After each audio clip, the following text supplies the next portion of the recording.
Anakin Skywalker has returned to Star Wars, and it's true Star Wars. They're not letting anything any different. So, Ahsoka, episode 4 is here. Let's review it. So, the episode is very metal as it starts off. We have Huyang and Sabine working on the ship, and of course Sabine and Ahsoka have the conversation of if they can make the journey to the other galaxy, then they need to destroy the map. And this is a very important conversation. You should definitely have that conversation. Sabine's just like, oh no, I don't want to do that. And Ahsoka gives her the speech of, it doesn't matter how we feel, we need to do what's better for the galaxy. And so, we then see Huyang take on the HK assassin droids. Rather good to see that Huyang can throw a punch and not be some droid like C-3PO. C-3PO is fine and he's funny, but it's good to see a droid that is not a 5-level droid that can actually defend themselves, because of course Huyang has trained for over 1,000 years, generations of Jedi. So he should be able to defend himself. And thankfully he can. And it's funny because Huyang intentionally messes up his own work just so Ahsoka and Sabine will realize that they're under attack. And in some Western partnership, Master and Apprentice time fight, they come out there with a combination of Ahsoka's ex-Jedi fighting style and of Sabine's Mandalorian training. They are able to fend off the assassin droids, and Huyang tells them that they can stick together because they always work better together. Then they just like split up. Like it's just Dave Filoni, you're just teasing us. Sorry, sir. You shouldn't tease the fans like this. But we then see Shin and Marok come to bring it. The assassin droids, they were not able to take out any of the Jedi and the friend. Of course, the only friend being Huyang, so Marok and Shin just go out to go murder Ahsoka, Sabine, possibly terminate Huyang, because they think kill a droid. And so we didn't see Shin and Marok fight, and it's intertwined between Sabine and Shin fighting and Marok and Ahsoka fighting. And Dave Filoni, he has finished off Marok. And Marok is a flipping somehow that has night sister magic, most likely more than was birth, infused night sister magic into him. And what I really think is that Miller is really Darth Maul I don't know, like, if you watched Rebels, that Darth Maul was killed by Obi-Wan, but maybe Morgan or Thrawn went to Tatooine and found Maul's body, and like Morgan resurrected him and like put him in this Inquisitor armor, given that he is most likely voiced by Sam Witwer, who did voice Maul and did play Maul in Solo. Especially given the green gas. I do think that's actually pretty interesting. Interesting is, oh yeah, he was infused with night vision magic. Because you actually seen this before. When Darth Maul's brother, Savage Opress, was killed by Palpatine in Clone Wars. He basically turned to dust. Oh, not so turned to dust, like the green fog came out of him when Palpatine cut him up, so very similar thing. And I just love that Sabine and Shin's fight, it's very Star Wars-y, like it's the apprentices. It's like, if you really think about it, the Anakin and Dooku fight. Like, Dooku and Anakin fight, episode 2. This is a lot like that fight. Wherein Dooku was much more experienced than Anakin, but Dooku was still the apprentice of Palpatine.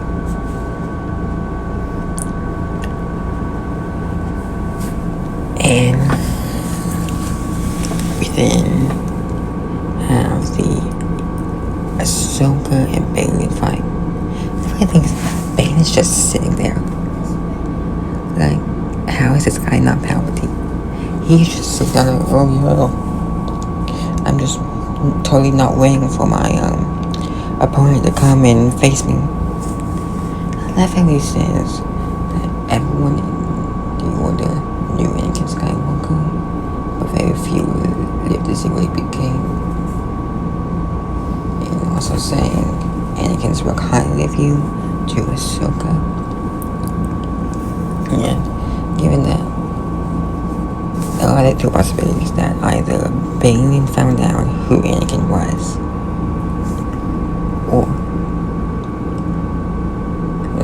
actually found out who Darth Vader was during the Imperial era, or that it has now become public knowledge that Vader was Anakin, which I guess my Mothma would want the truth to just basically be shared and be out there. I think she would definitely want that.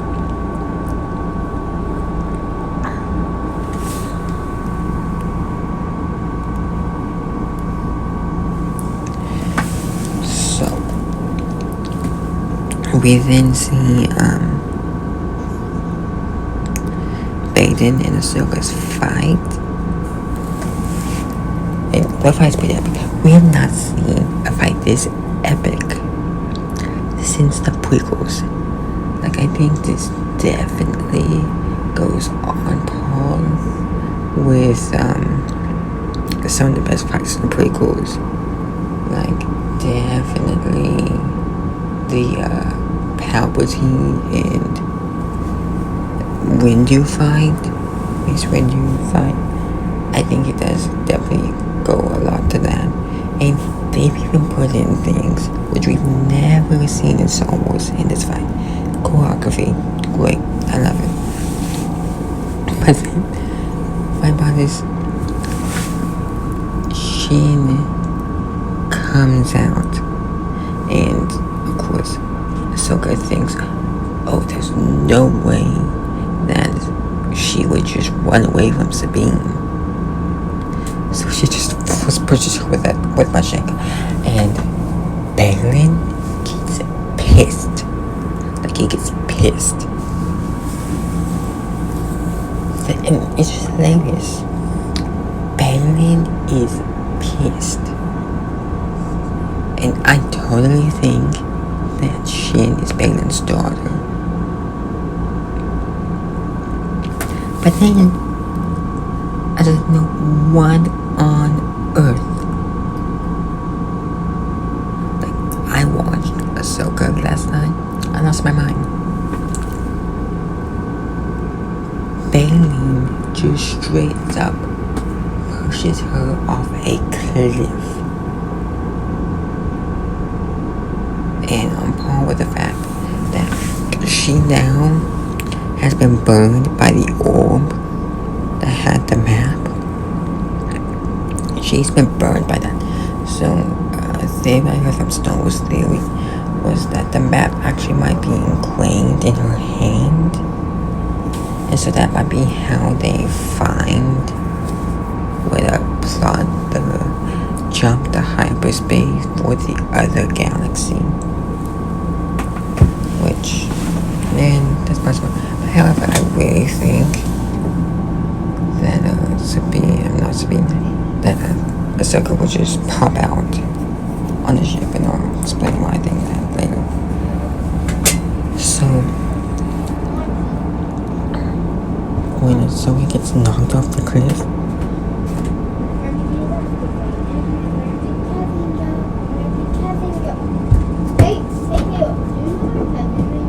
I'm in the bathroom, Cray Cray. Okay. You're in the restroom. And so, Sabine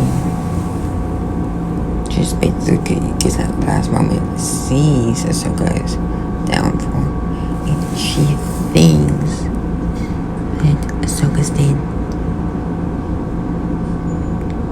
Just thinks it. And so does Balin, and he also references that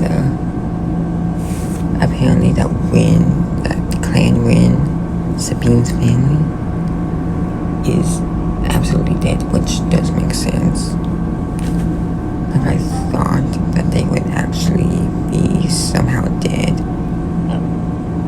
What I really think happened is that Sabine's family will the second most powerful house, or the second most powerful clan, besides Clan Kreese, when Bo-Katan retook Mandalore, because they might have been like Bo-Katan's protectors, or like number one vessel, whatever. And essentially most powerful. So the Empire, they might have been the first, they might have been like Bo-Katan's main army, or a part of Bo-Katan's army, and so that's probably why they are dying. Like, a good portion of Clan Wynn had already died before the purge of the Mandalorians. Because if you watch Rebels, there were some of them that did die because of the weapons being made.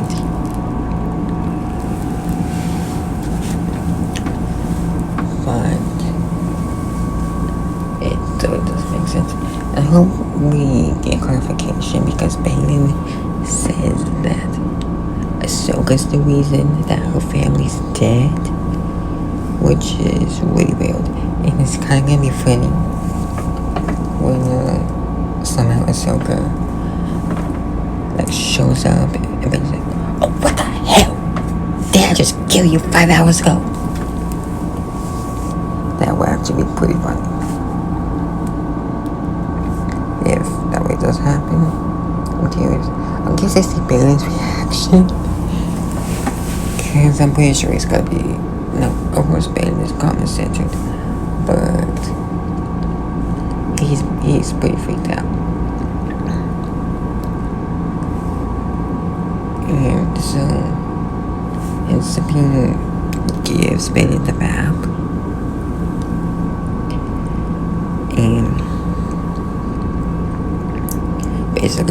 promises that he will make sure that Ezra is brought back to her.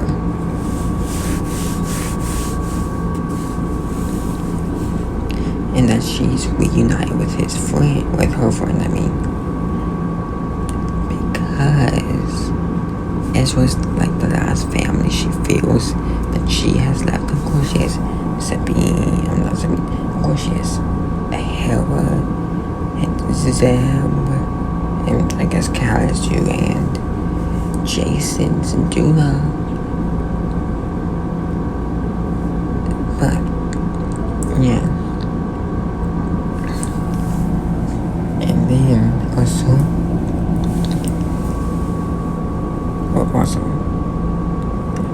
we have Sheena forced choking Sabine. That was pretty funny. And Ben just like, she didn't stop it.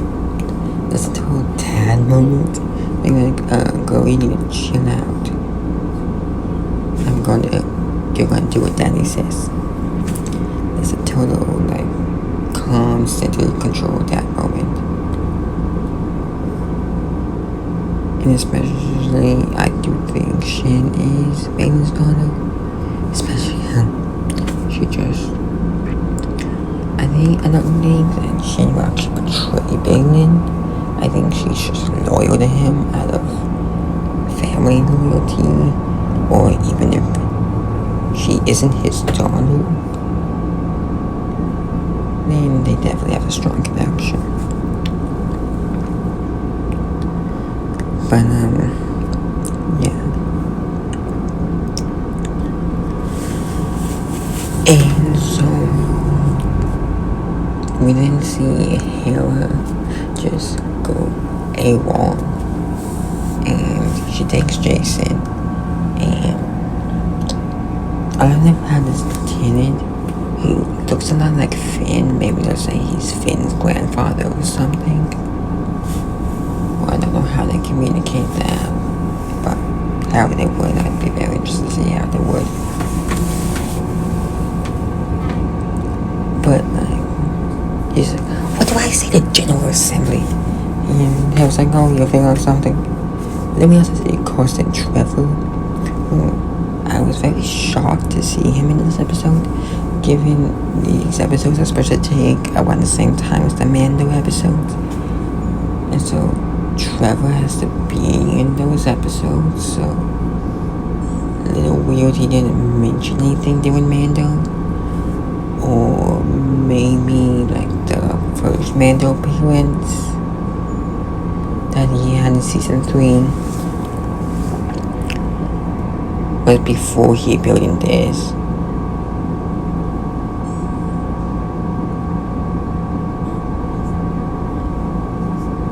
And then possibly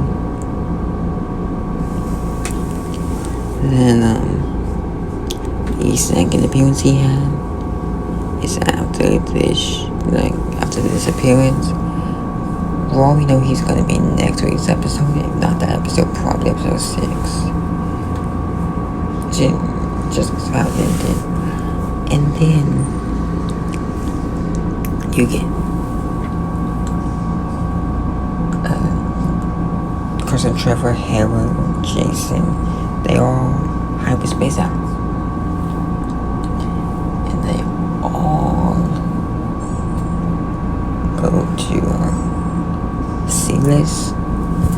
But yeah, before we get to that, I just have to point out how Hera's having this total mom moment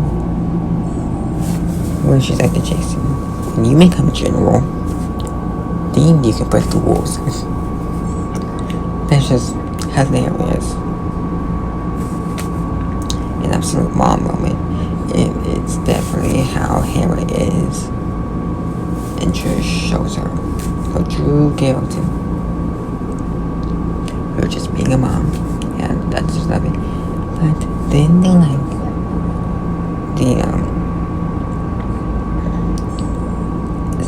the eye of Sion is rising, and like the terrorist little squadron decides they're gonna try to go straight at the Eye of Sion, and Sabine's on the Eye of Sion as a prisoner slash helper, really weird. And so they go straight at it and they jump to hyperspace. And what's happening? They get blasted. Like, that Eye of Sion is actually pretty powerful. It is actually something pretty powerful. That the fact that even some of the X-Wings just live fire. But like, of course Trevor is he has a plot armor where he has to be in Mando somehow. And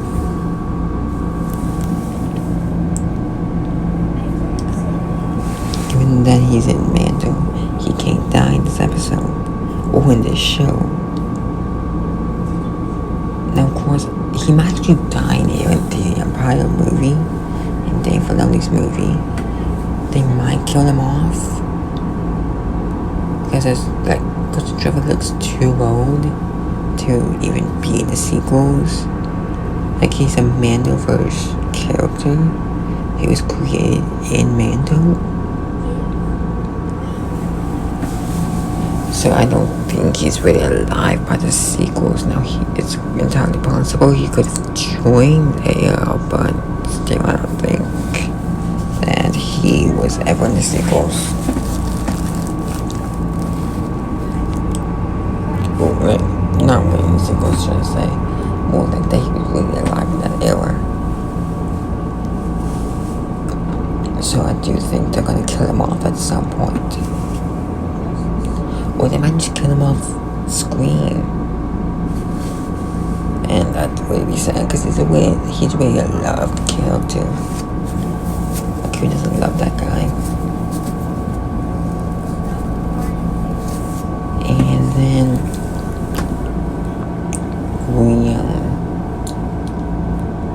see Ahsoka in the Witching Worlds. And she hears someone saying snips. And oh, it's been so long. And a key thing to notice is she touches her Leku. Now, if you didn't know about Ahsoka's Leku, a Togruta's Leku, and a Togruta's Leku is basically like a radar. Kind of like how bats can see in the dark, or how they can sense things. That's basically what Ahsoka has, and so that's why she's so good at lightsaber combat, and why she's able to have 2 lightsabers and be so proficient at it without cutting her arms off.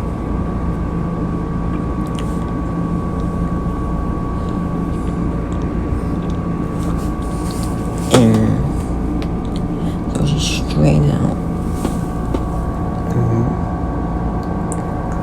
So she just turns around, and then she sees Anakin, and she's just like, Anakin.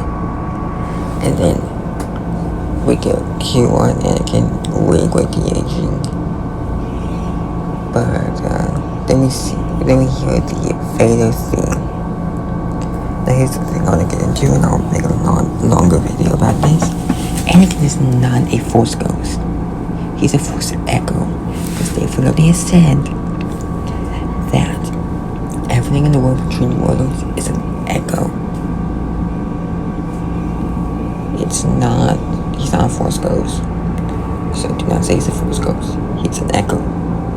It's straight people. And pay attention for that video later on. See you guys in the next one, and remember to catch my Star Trek Lower Decks. season 4 review. I know some of you are Star Trek fans, maybe. Please check it out.